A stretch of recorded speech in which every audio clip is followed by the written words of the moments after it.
करत असतो, परंतु पॉझिटिव्हली काय करता आलं पाहिजे त्याची काही सूत्र याच्यामध्ये दिलेली आहे. मी आता काही फार बोलत नाही, परंतु एक दोन लेखकांचा उल्लेख करतो आणि त्या ठिकाणी मांडतो.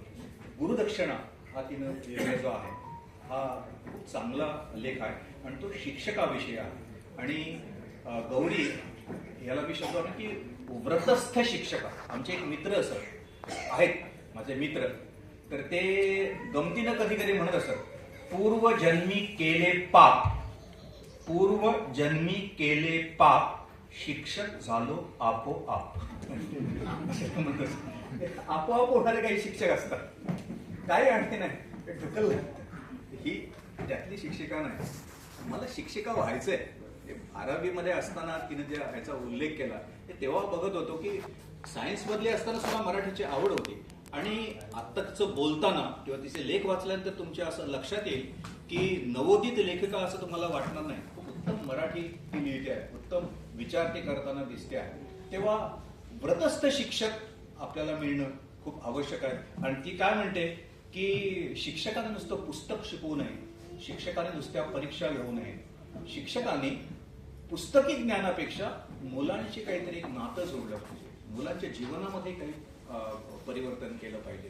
तर ते गुरुदक्षिणा म्हणून जे लिहिलंय ते पुस्तक खूप महत्वाचं आहे. आणखी एक विषय आहे तो आपल्या घरासंबंधी आहे आणि तिचं ती शैली बरोबर आहे. जसं आपण आत्मचरित्र म्हणतो ना, तसं मी घर बोलतोय असं म्हणून तिने एक हे लिहिलेलं आहे. सध्या आपली सगळी जी घरं आहेत ती पूर्वीची घरं गोव्यातली काही उरलेली नाही. घराला घरपण काही नाही. तिने ते उल्लेख केलाय की घराला घरपण फक्त एकदाच वर्षातून होतं, ते म्हणजे गणेश चतुर्थी असते. तेव्हा ते सगळे जे लोक येतात आणि त्यावेळी ते घराला घरपण येतं. ते घर बोलते आहे आणि आपलं दुःख सांगते असं केलं आहे. आम्ही जेव्हा मी पूर्वी लहान 4थीपर्यंत असताना अक्षीला होतो, तेव्हा अक्षीला असताना दिलीप बोरकर माझा वर्गमित्र, त्या अक्षीला असताना तिथे घारसेंचं घर होतं आणि तिथे जवळजवळ ह्या हिंदूंची घरं कमी. तेव्हा मे महिन्याचा हा आला ना की सगळे असे एकत्र येत असत. मग ते मुंबईचे आणि कुठले कुठले, तर मुंबईहून मुलं जे येत असत ना ती आम्हाला त्यावेळी, तुम्ही गोव्यात कुठं राहतात? आम्ही घरात राहतो. मला आठवतं त्यावेळी ते काय म्हणायचे, आम्ही घरात राहतो. कविता कधी खाली कधी उतरणारच नाही, भिंतीवरच राहिलेली आहे. हे घराची जी अवस्था आहे, घरामध्ये प्रेम पाहिजे, घरामध्ये संवाद पाहिजे, घरामध्ये एकमेकांशी जे बोलणं आहे ते सगळं पाहिजे.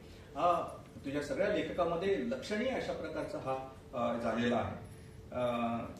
जीवन एक रंगमंच म्हणून नाटकाविषयीच त्यांनी लिहिलेलं आहे. म्हणजे आपल्या मुलीला नाटकाच्या याच्यामध्ये घालताना, नाटकाला पूर्वी एक काळ असत की नाटकात गेला म्हणजे मुलगा माणूस फुकटच गेला. पूर्वी नाटकात गेला म्हणजे भयंकर काहीतरी गुन्हा झाला. आता नाटक हे विद्यापीठ आहे. म्हणजे मी एकदा डॉक्टर अजय वैद्यांना एकदा आमच्या कॉलेजमध्ये बोलावलं आणि सांगितलं की शिक्षकांना नाटकाचा उपयोग काय ते सांगा. तेव्हा त्यांनी गमतीचं वाक्य म्हटलं, ते मला आज आठवतं. ते म्हणाले की गोव्यातला कुठलाही शिक्षक जगातल्या कुठल्याही रेल्वे स्टेशनवर किंवा बस स्टॉपवर असेल तर तो ओळखता येतो. मला आश्चर्य वाटलं, हे कसं काय, इथं काय गोव्यातला शिक्षक असं लिहिलं असतं का? त्यामुळे कसा ते नाटकासंबंधी सांगत होते, नाटकाचा उपयोग. ते म्हणाले तो नेहमी हातामध्ये काही पास्त किंवा काही असेल ना, कधीही म्हणालो 2 पायावर उभं राहणार नाही. म्हणतो तेच दाखवायचं, एक तर असं एक तर असं. तुम्हाला दिसत नाही म्हणजे 1.5 पायावर उभा राहत. तुम्हाला पहिली गोष्ट शिकली पाहिजे, शिक्षकांनी 2 पायावर उभं राहता आलं पाहिजे आणि 2 पायावर उभं राहून स्मितहास्य करीत वर्गामध्ये येता आलं पाहिजे. मी आपलं सहज उदाहरण दिलं, पण तिचं हे जे आहे की नाटक मुलांना, आणि मी खरंच सांगतो माझे सगळे चांगले विद्यार्थी जे घडले ना आज वेगवेगळ्या क्षेत्रामध्ये, अनेक चांगले विद्यार्थी, ते अनेक जण मी त्यावेळी जवळजवळ 7-8 एकांकिका दरवर्षी लिहितो. त्यांनी मला सांगत होते पुस्तकं लिहा.